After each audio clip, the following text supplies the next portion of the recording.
E aí a gente passou a perceber alguns incentivos vinculados à saúde, bem-estar, né? Hoje em dia as empresas têm uma preocupação maior em fornecer benefícios de bem-estar, então dentro dos próprios cartões de benefício flexível, você percebe, por exemplo, que tem lá psicólogo, academia, isso tudo não tinha. Este episódio da Você Está Contratado é patrocinado pela Hopin. Oi, turma, sejam bem-vindos a mais um episódio do nosso webcast. Eu e Gerson hoje estamos aqui com a Evelyn Rolo. A Evelyn é advogada trabalhista e especialista em remuneração e benefícios. Seja bem-vinda. Ela é do escritório BZCP. Tudo bem, pessoal? Obrigada pelo convite. Bem-vinda. Prazer estar aqui. Então, a gente convidou a Evelyn para falar sobre o que está mudando nesse mundo de remuneração e benefícios, porque, afinal de contas, o contexto do mundo do trabalho mudou, né? E as novas gerações também têm demandas e necessidades diferentes das gerações que já estão aí mais maduras e no mundo do trabalho há mais tempo. Então, a gente quer ouvir sobre isso. Eu vou falar de um caso específico meu, tá? Aliás, vou falar de dois logo de uma vez. Já começa polemizando, né? Eu vou falar de dois. Eu fui líder de RH de algumas empresas grandes, com muita gente, e eu contratava os benefícios. Então, tinha um benefício que é super legal, muito bacana. Todo mundo quer ter um carro da empresa, por exemplo. Então, eu, como RH, comprava o mesmo carro para todo mundo, porque eu queria eficiência, né? De custo e de operação. Eu queria um contrato só, um carro igual, a manutenção é a mesma, tudo certinho, tudo igual. Eu sempre odiei todos os carros que eu tive, apesar de eu ser o comprador do carro, olha só, né? Porque eu comprava pensando na empresa. Exato. E não pensando na pessoa que ia receber aquele benefício. E isso pode ser estendido para o plano de benefício, né? Saúde, VT, VA, VR, odonto, etc. Na minha época, a gente desenhava isso para o funcionário médio. Exato. A gente dava isso igual para todo mundo. Só que é isso, né? Muita gente ficava feliz, porque quando tu faz a média, quem está abaixo da média vai ficar feliz e quem está acima da média não vai ficar contente. Então, assim, provavelmente os teus colegas também não gostavam do carro. Você acabou de me dar uma visão, provavelmente não, você acabou de me dar uma visão mais positiva do que eu tinha em relação ao meu plano de benefício. Eu achava que não agradava ninguém. Ninguém. Você está dizendo que agradava metade, talvez, das pessoas. Ou mais, né? Porque não, então você está dando uma visão mais positiva do que eu tinha. Mas Então, o mundo mudou, né? A gente está com um ambiente de trabalho muito mais diverso hoje em dia e também tem a questão da remuneração, pensando benefícios, incentivos de longo prazo e pensando previdência privada, né? Por exemplo. Também, previdência privada. Um tremendo de um benefício. Você tem, né? Eu também, de uma empresa onde nós trabalhamos, né? Mas aquilo, a gente só vai ver esse dinheiro na aposentadoria, lá na frente, anos à frente, né? Que palavra é essa, né? Então, oferecer para um garoto de 20 e tantos anos de idade hoje um plano de previdência privada como parte do pacote, soma, aumenta o pacote, mas ele só vai ver isso daqui a muito tempo. Então, eu acho que não faz mais sentido. Eu concordo. Eu acho que a gente vive um mundo hoje em que eu percebo duas coisas principais. Acho que a primeira é a necessidade de você flexibilizar os benefícios, né? Eu acho que um pouco pegando o teu exemplo do carro, né? E um pouco do que o Jeder falou, acho que não necessariamente o mesmo benefício funciona para todo mundo. Então, acho que hoje as empresas elas têm flexibilizado os benefícios, né? Não é à toa que a gente hoje vê diversas startups, por exemplo, que têm cartão de benefício flexível, em que você consegue jogar aquele mesmo valor que é depositado no cartão para diferentes necessidades, né? Cada pessoa direciona cada segundo pessoa a sua necessidade. Exato. Então, você pode colocar para um streaming, quem tem filho, por exemplo, consegue colocar um streaming infantil, quem viaja muito, você consegue colocar com um auxílio mobilidade, por exemplo, para pegar um Uber, comprar uma passagem aérea. Então, a gente vê essa flexibilidade e essa personalização dos benefícios hoje, né? O carro, inclusive, é até um exemplo muito bom, tá? Eu venho discutindo muito com os meus colegas, esse foi um assunto até que a gente conversou na semana passada, sobre o quão importante e relevante é o carro na vida das pessoas hoje, né? A gente Isso ficou... Eu ia trazer, muito. se você não trouxesse, eu ia trazer exatamente esse ponto, né? Porque a gente dava carro para o executivo para ele se locomover pelo trabalho, né? Hoje ninguém nem se locomove. Né? E as novas gerações nem dirigem. Não dirigem, nem querem. Nem querem dirigir. Então o carro já não é um atrativo como foi. O que é bom para o mundo, né? Principalmente numa cidade como São Paulo, né? Exato.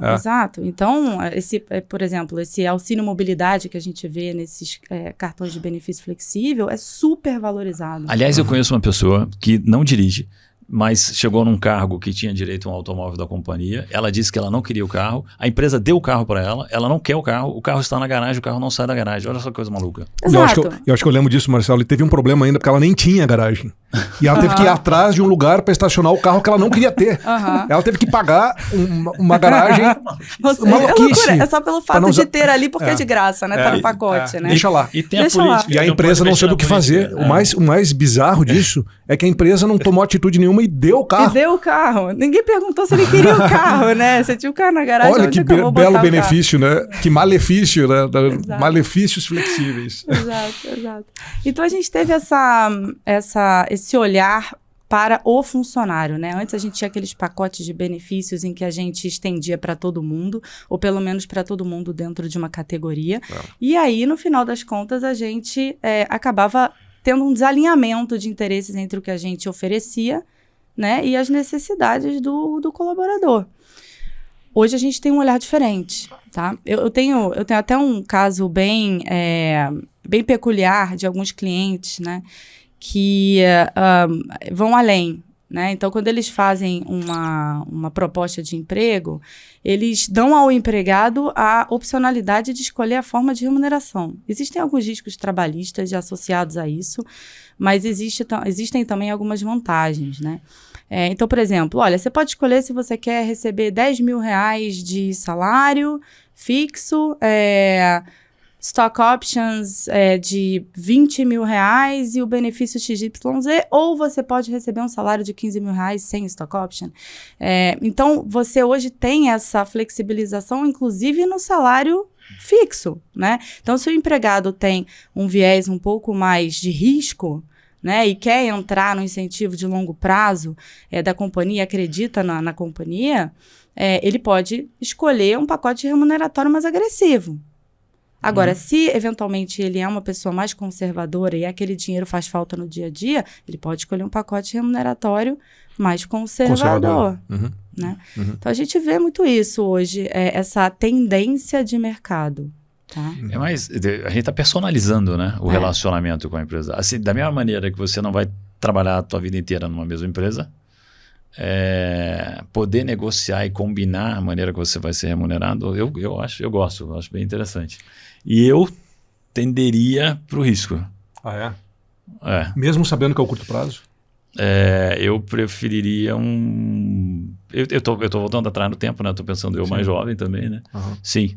Eu pensaria em carregar mais no longo prazo. Acho que vai muito, pegando teu gancho, tá? Uma questão interessante, aquilo que eu falei de alinhamento de interesses vai muito do perfil do colaborador. Então, acho que você tem um perfil mais agressivo, mas isso não é para todo mundo, tá? Então, a gente percebe, por exemplo, quem recebe um salário mais baixo é mais sensível à liquidez. Né? Stock option, carro, nada disso paga os boletos mensais, claro, né? Então, quem não recebe um salário em que você consiga ter uma vida digna, prefere benefício que tem uma liquidez imediata, tá?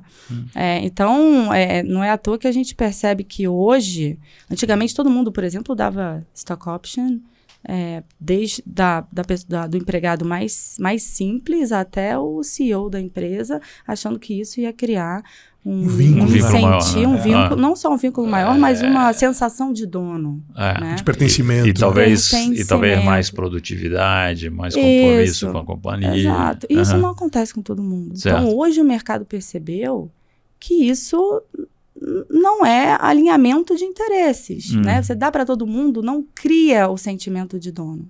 né? Que é o mesmo conceito de dar o mesmo plano de saúde para todo mundo também. Também não vai acertar. Não né? vai, é a mesma coisa. não vai. E na remuneração, o stock options especificamente não vai acertar. Exatamente. Não é o modelo mental de todo mundo. Exato. Então aí você tem que entender para quem você está oferecendo o benefício. Não necessariamente é o mais adequado para aquele público. O que mudou vamos falar do mundo mais tradicional, empresas grandes, médias talvez também, de origem multinacional. O que tem de mais novo em remuneração hoje? Olha, eu acho que hoje o mundo olha muito para as empresas de tecnologia porque elas são mais ousadas do ponto de vista de pacotes de remuneração, tá? E aí, voltando um pouco no tempo, quando a gente percebe na bolha das startups, né, lá em meados de 2018, 2019, isso vem lá de trás, né?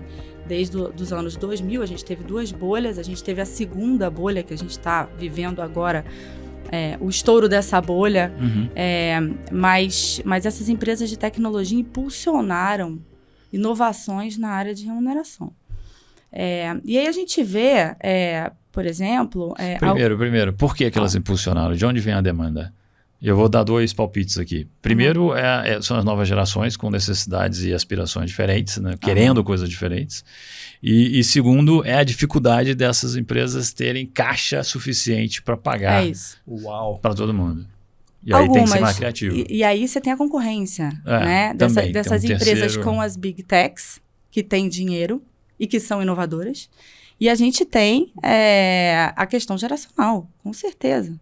Então, hoje em dia, se você conversar com as gerações mais novas, você vai perceber que os interesses deles são totalmente diferentes dos meus, dos nossos. Eu acho que a gente eu vejo a mesma geração, né? Eu vejo isso dentro do nosso escritório. Quando você conversa com os estagiários, o que é necessário para eles, a necessidade deles, é diferente da minha. Eu estou lá no escritório todo dia.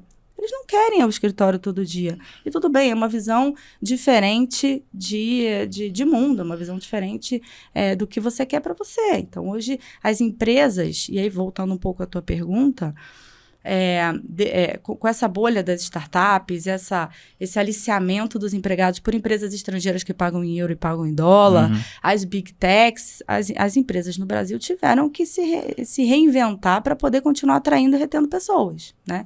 E aí a gente passou a perceber alguns incentivos vinculados à saúde, bem-estar, né? Hoje em dia as empresas têm uma preocupação maior em fornecer benefícios de bem-estar. Então, dentro dos próprios cartões de benefício flexível, você percebe, por exemplo, que tem lá psicólogo, academia, isso tudo não tinha. Né? Há bem pouco tempo atrás. Tem empresas, inclusive, que têm dado benefício, têm puxado a corda e dado benefícios como inseminação in vitro, né? Muito bacana. Ano sabático. A gente tem recebido muita demanda de ano sabático. Ano sabático é muito legal. Muito legal. Ou seja, tira um tempo para você. Gostaria muito de ter tido isso. Eu tive por vontade própria, por iniciativa própria. Né? Exatamente, tinha que ser mas, assim. Mas isso, eu lembrei agora, desculpa, Evelyn, de uma amiga próxima nossa que tirou um período sabático na Europa, ela já morava na Europa, e isso há muito tempo atrás, e ela conseguiu. E ela saiu, e remunerada, obviamente, né? Porque quando a gente fala de período sabático, é a empresa remunerando ou garantindo o retorno desse colaborador, né? Porque não não vai por conta e risco, não. Você vai ser remunerado, baixa, enfim, não sei quais os modelos que existem, talvez uma redução do salário, mas uma garantia de retorno, né?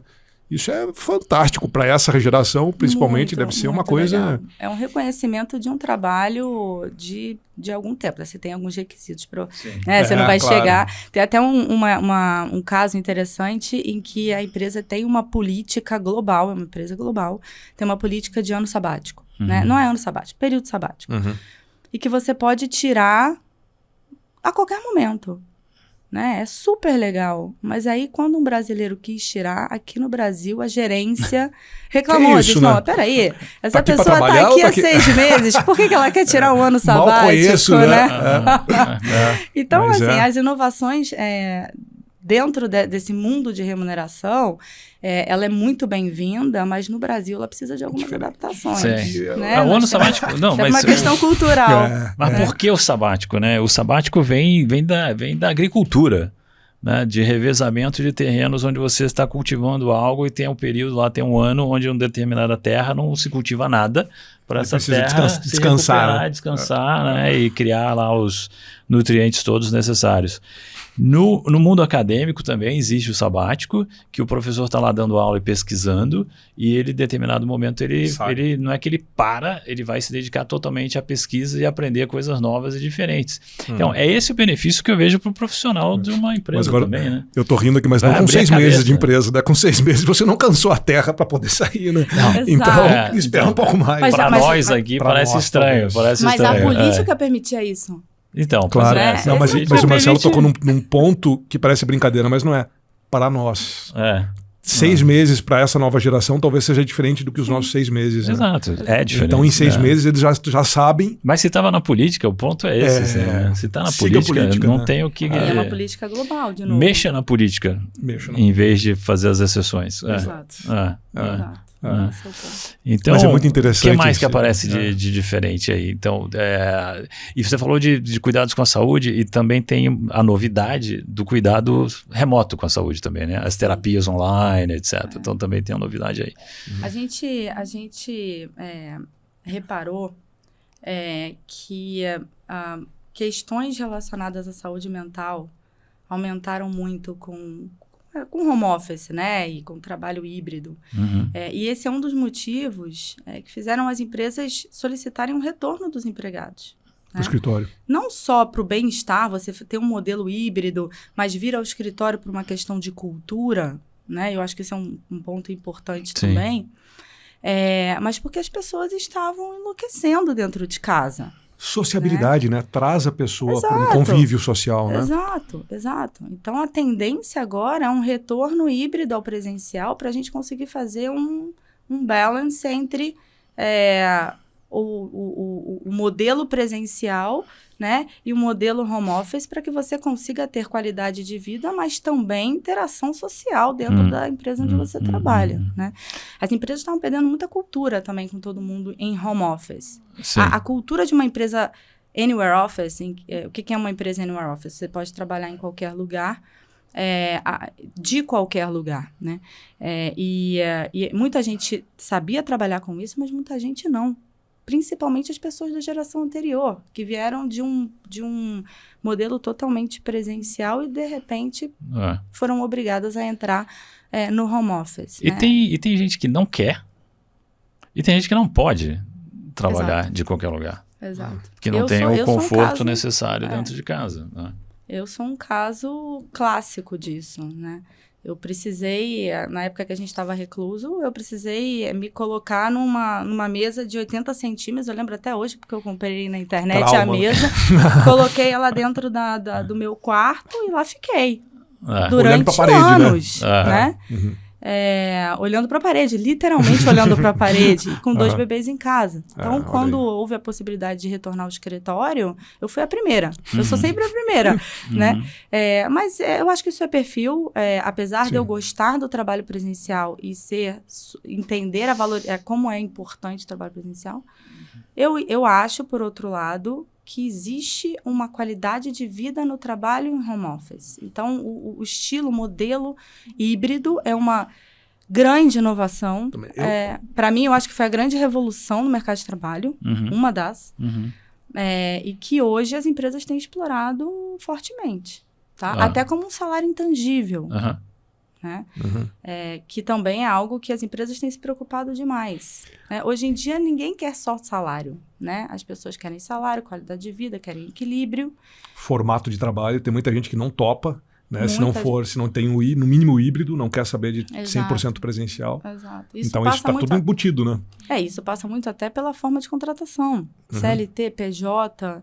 Então, a pejotização, ela veio também, lógico, em função de uma questão econômica, custo Brasil, vocês sabem como é caro contratar empregado no Brasil, mas existe uma vinculação, uma presunção de que o PJ ganha melhor porque acaba que no final das contas a gente tem um imposto de renda reduzido vis-à-vis o imposto de renda de pessoa física, e uma flexibilidade, né? Porque a empresa ela tem uma limitação de controle, né, para quem presta serviços em comparação com os empregados. Então, a pejotização também é uma tendência de mercado que tem vários motivos, né?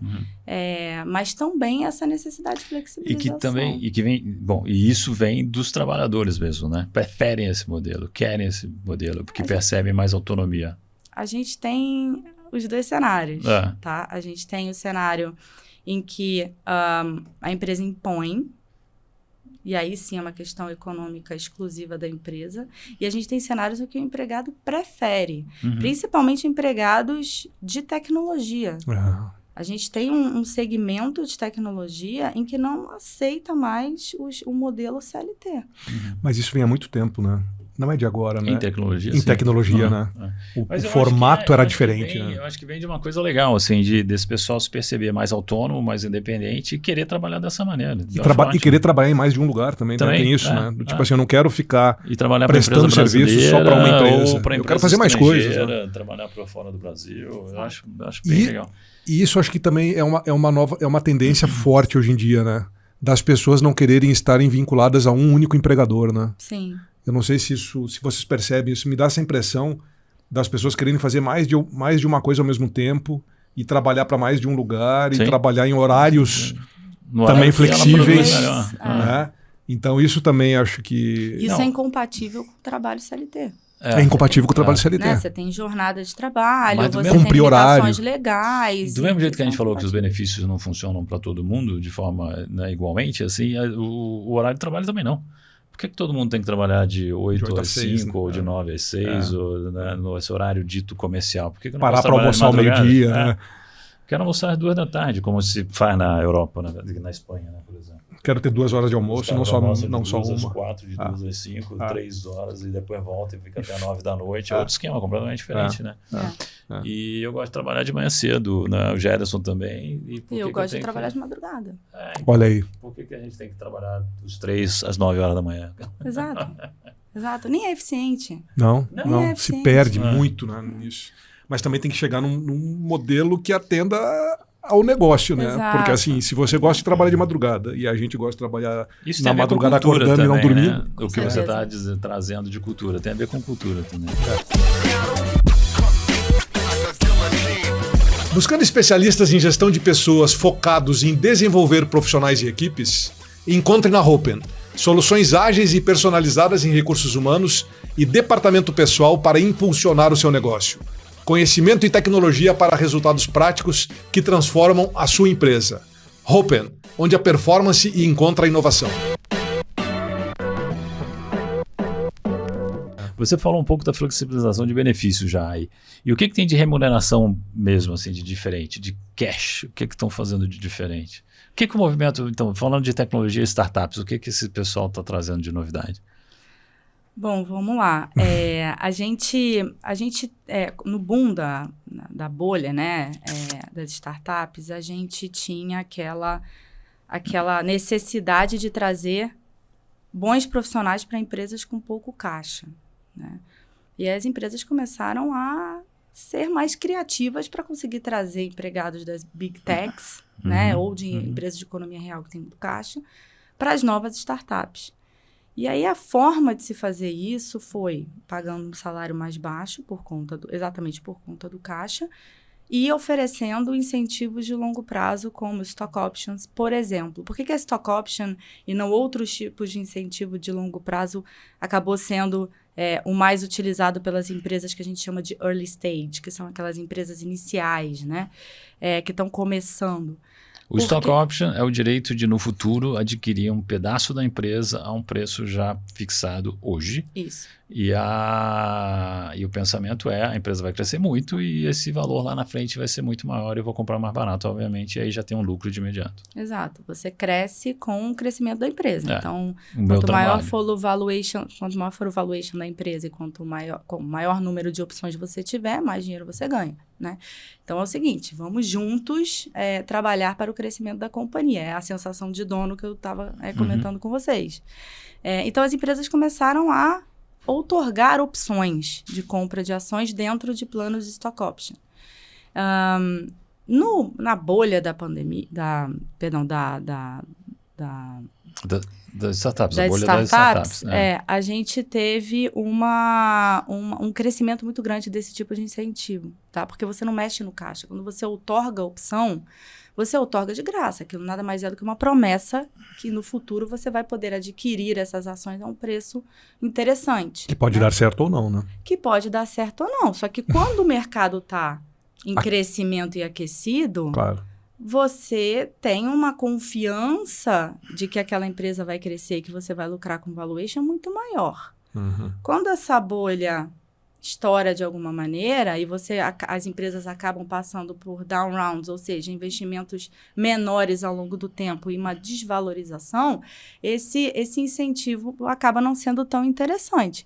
Então, até 2, 3 anos atrás, a gente vinha o stock option sendo oferecido como uma parte do total comp, porque a chance de você ter uma liquidez, ou seja, transformar aquelas ações em dinheiro era muito grande.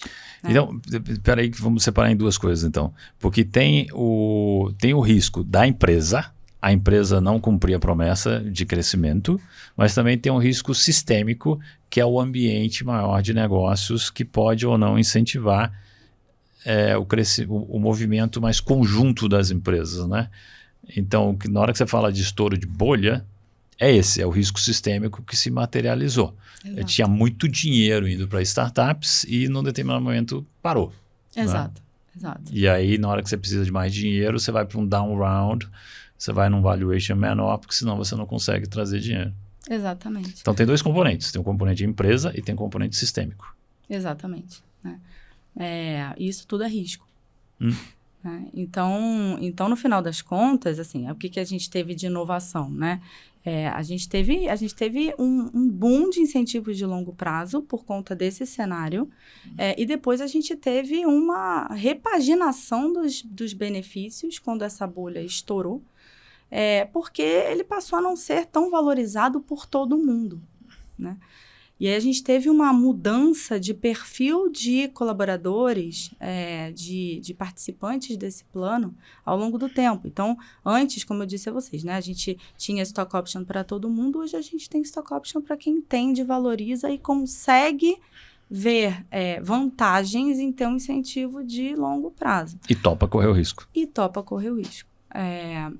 Paralelamente, os incentivos de curto prazo, que as empresas de tecnologia acabavam não olhando com muito afinco, né, porque não tinham caixa. Incentivo de curto prazo normalmente é uma bonificação com um prazo mais reduzido, de até 12 meses. Depois que essa bolha estourou, passou a ser muito mais utilizado. Né? Por quê? Porque nem todo mundo quer tomar risco e muita gente precisa dessa liquidez mais imediata para você poder motivar, aumentar a produtividade, né? E aí a gente teve um aumento, sim, de incentivo de curto prazo aí no último ano, tá?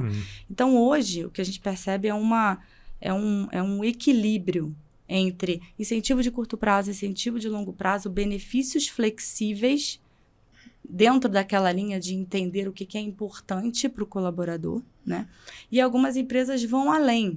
Elas acabam indo para esses benefícios intangíveis, que é flexibilização, cultura, você manter um ambiente saudável de trabalho, mas também você entender e oferecer benefícios que saem da caixa, tá?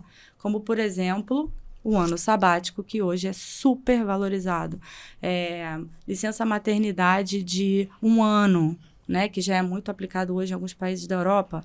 Aqui no Brasil isso era muito mal aplicado e isso tem um valor imenso, né? E para o pai, você está vendo um crescimento de licença, dos pais se interessarem por ter licenças mais longas também? Hoje em dia a gente nem fala mais de licença maternidade e paternidade, a gente fala de licença parentalidade, né? Que você estende para homens e mulheres. Acho que muito nesse caminho da gente até e hoje com essa nova lei de transparência salarial, equidade salarial entre homens e mulheres, essa ausência da mulher no mercado de trabalho, né, pelo período da licença maternidade, era muito mal visto, muito mal interpretado pelas empresas. Quando vem a licença parentalidade e ela equipara isso, a gente diminui essas diferenças. Isso não é mais pauta daí, né? Isso saiu da pauta, né, das empresas. Ainda não mas não saiu. Infelizmente, mas é um caminho. É um caminho. É menos um entrave. É para a saída, né? Para a saída. Para não precisar mais falar sobre isso, né? Os homens valorizam imensamente a licença parentalidade. Uhum. Então, esse também é um caminho, uma tendência. Além disso, tem... Eu quero... Do Stock Options, só mais uma pergunta sobre Stock Options, depois eu quero mudar para outra coisa que eu estou vendo aqui no nosso roteirinho. Mas lá atrás, eu via esses planos com prazo de vesting, o prazo onde você consegue concretizar, né, as opções, de 5 a 7 anos. Né? Hoje em dia, que a gente tem muito mais rotatividade de pessoa nas empresas, também não faz muito sentido me oferecer um plano com 5 anos de duração. Não é? O que é hoje o padrão? A gente tem um padrão de tecnologia, a gente tem um padrão de mercado no geral. Né? Dentro do mundo de tecnologia, a gente tem um modelo que a gente chama de Silicon Valley. Ainda tem um ano de cliff, ou seja, um ano de carência em que você não recebe nenhuma opção, né? No aniversário de um ano dessa opção, desse contrato de opção, você veste 25% das suas opções e depois você vai vestindo ao longo dos outros 3 anos, totalizando 4 anos, mensalmente, tá? E por que dentro do mundo de tecnologia esse modelo funciona super bem? Lógico que você pode mudar isso, mas 90% das empresas de tecnologia e as empresas de economia real também gostam de olhar para esse modelo porque ele funciona. O Stock Option, ele tem um objetivo claro de reter. Por isso que normalmente, ele é atrelado a um período de vesting. Só que ele não pode ser muito longo porque ele desmotiva exatamente por conta do turnover natural, que não é de 7 anos. Né? Se a gente for olhar estatisticamente, o turnover natural é de 2 anos e meio, 3 anos no máximo. Sim. Então, esse 1 ano de cliff, ele retém a pessoa por pelo menos 1 ano. E eu acho super justo, porque você está dando um pedaço da empresa e você precisa ter saber alinhamento para quem você está dando. Então, você tem que ter aquele período de namoro para depois você casar, né? E esse 1 ano eu acho super justo. Mas o vesting mensal, depois desse 1 ano, é aquela cenourinha próxima, né? Em que as pessoas, elas a cada mês elas vão vestindo um pedacinho até completar 4 anos. Então, o vesting total não mudou muito de 5 para 4, mas mudou a forma com que a gente distribui dentro desse período. Então, o vesting mensal, a gente tem empresas que fazem vesting diário. Uau! Diário! Engraçado.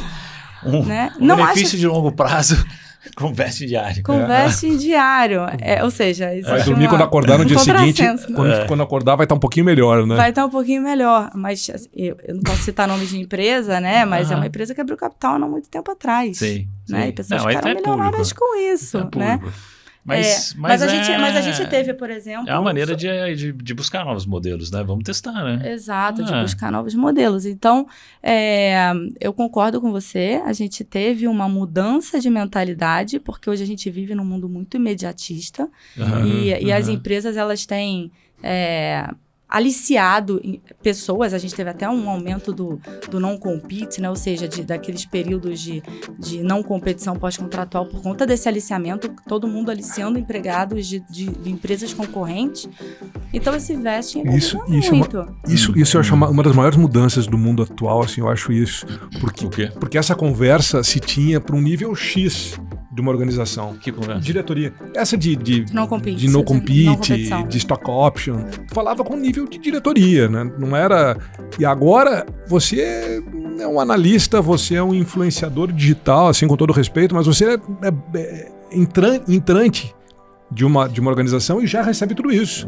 Sabe qual é o ponto de vista de não compete? É totalmente desnecessário. Você acha? Eu acho.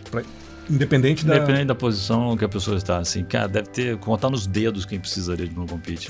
Informação tá livre, tá aí. Eu concordo contigo, Marcelo. Tá aí. Eu concordo nisso. Eu acho que depende. Mas... Acho que depende. Eu acho que é um custo desnecessário que algumas empresas estão correndo. Mas assim, o que é vamos ouvir ok, pode ter uns 5 pessoas assim no Brasil que merecem um não compete, mas não eu muito conheço mais de do que gente isso. que tem que, meu Deus do céu. Mentira, jogando dinheiro fora. Não, vamos lá. Eu discordo um pouco. Eu acho que o não compete... Qual que é o objetivo do não compete, né? Não competição. É você não transferir informação confidencial para a concorrência, tá? Logicamente que, por lei, você já não pode fazer essa transferência, né? Mas é uma ferramenta adicional. Ou seja, vou te tirar de cena e aí você...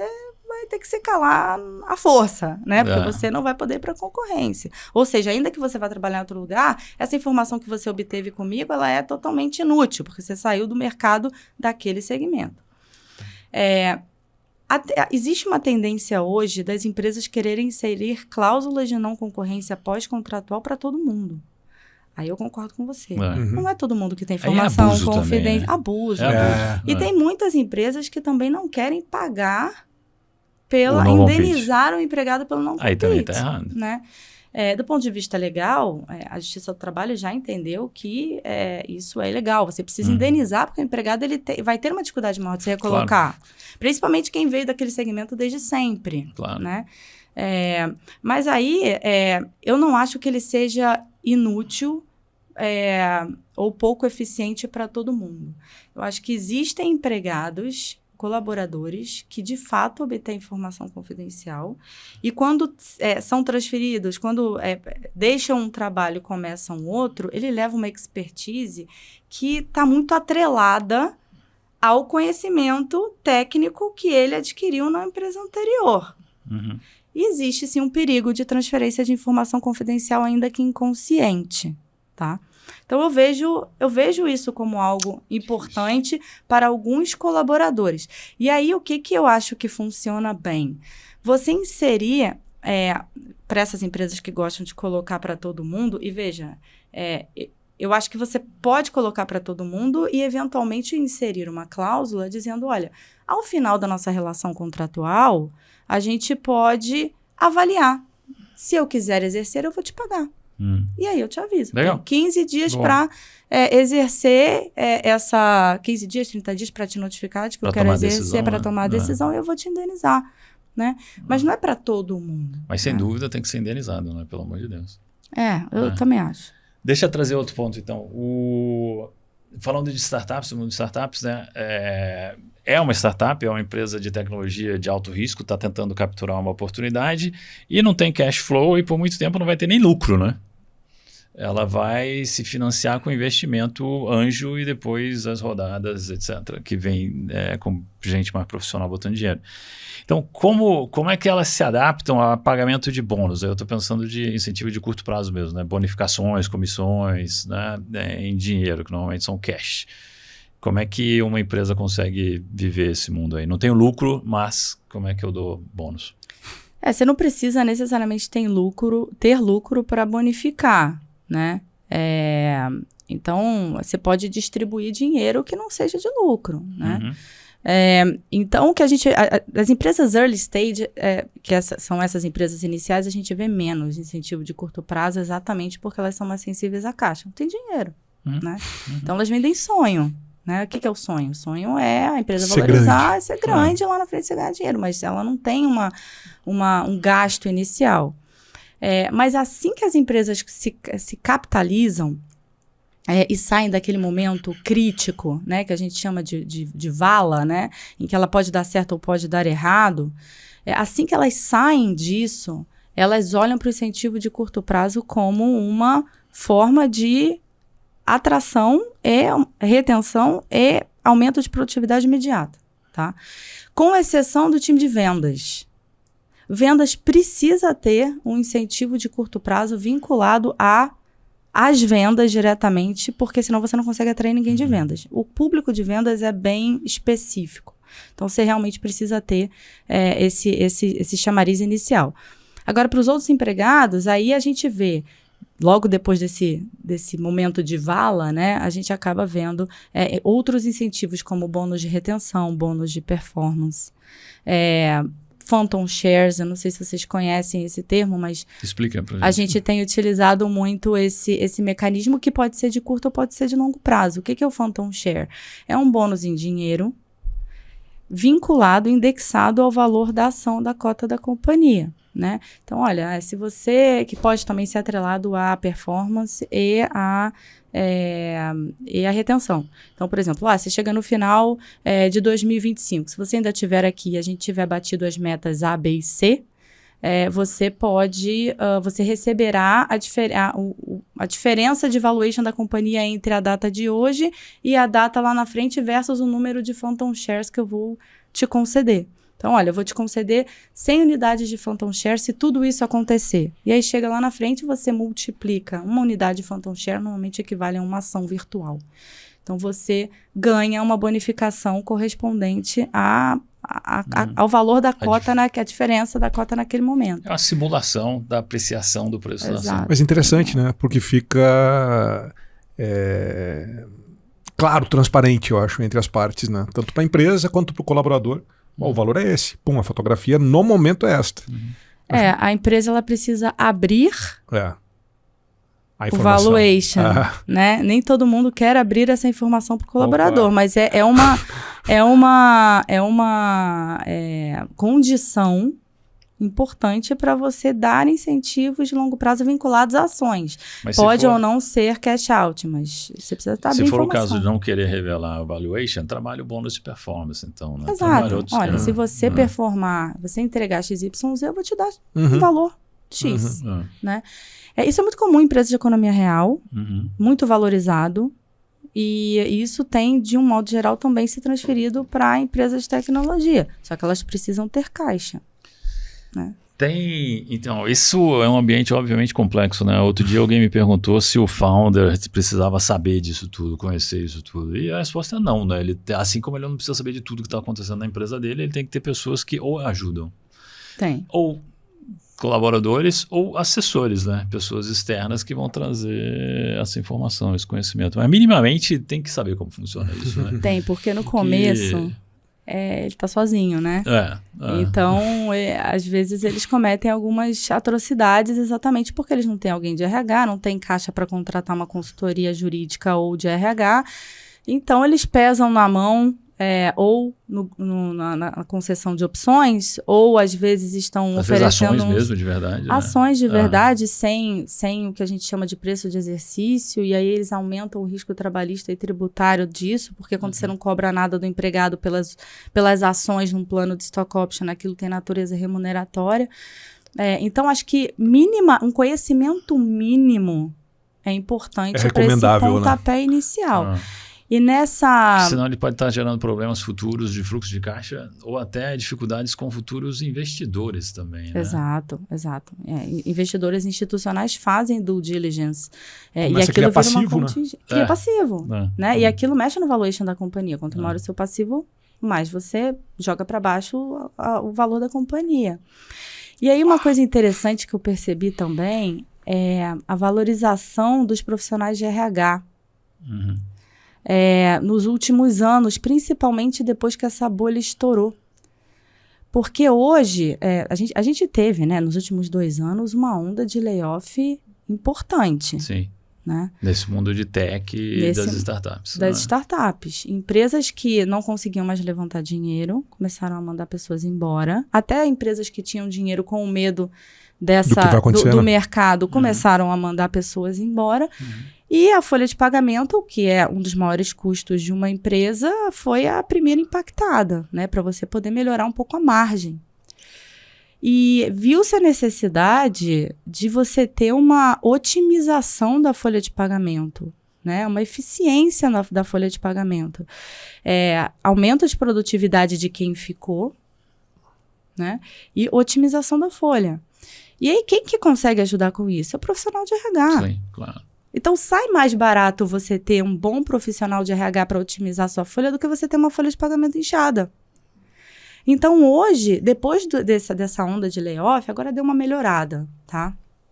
As empresas estão voltando a recontratar. Mas, de toda forma, os profissionais de RH têm sido contratados a peso de ouro. Exatamente por isso. Então, com essa boa notícia e com essa recomendação, o que RH tem que entender de remuneração, bastante dessas estratégias. Exatamente. Vamos encerrar. Já? A nossa conversa. Muito rápido. Exatamente, é isso aí. Super, é isso. Quando o tema é bom, corre. Então, super obrigado, Evelyn. Imagina, Obrigado. foi um prazer. Obrigadão. Obrigado a vocês também. Marcelo, a gente acabou de ter uma conversa super bacana com a Evelyn. Diz pra mim, quais são as principais conclusões que você teve dessa conversa?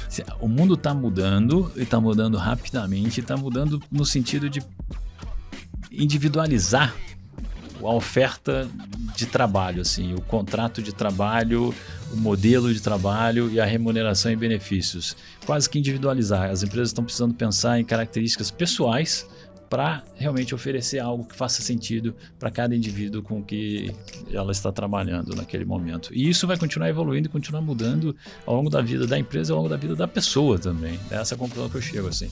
Versus o que a gente tinha, né, um contrato único para todo mundo, funcionava igual, pacote de remuneração com a mesma estratégia, mesmo formato, mesmo pacote de benefícios. Acho que isso mudou assim de uma vez por todas, André. Muito bom, não faz mais sentido, né? Muito bom. Este episódio da Você Está Contratado foi patrocinado pela Hopin. Ficha técnica. Realização, Você Está Contratado. Apresentação, Gederson Beck e Marcelo Nóbrega. Cinegrafista e áudio, Juscelino Gonzalez. Assistência, Anne Costa. Edição, Unique. Direção, Fernando Vítulo. Gravado nos estúdios da Unique.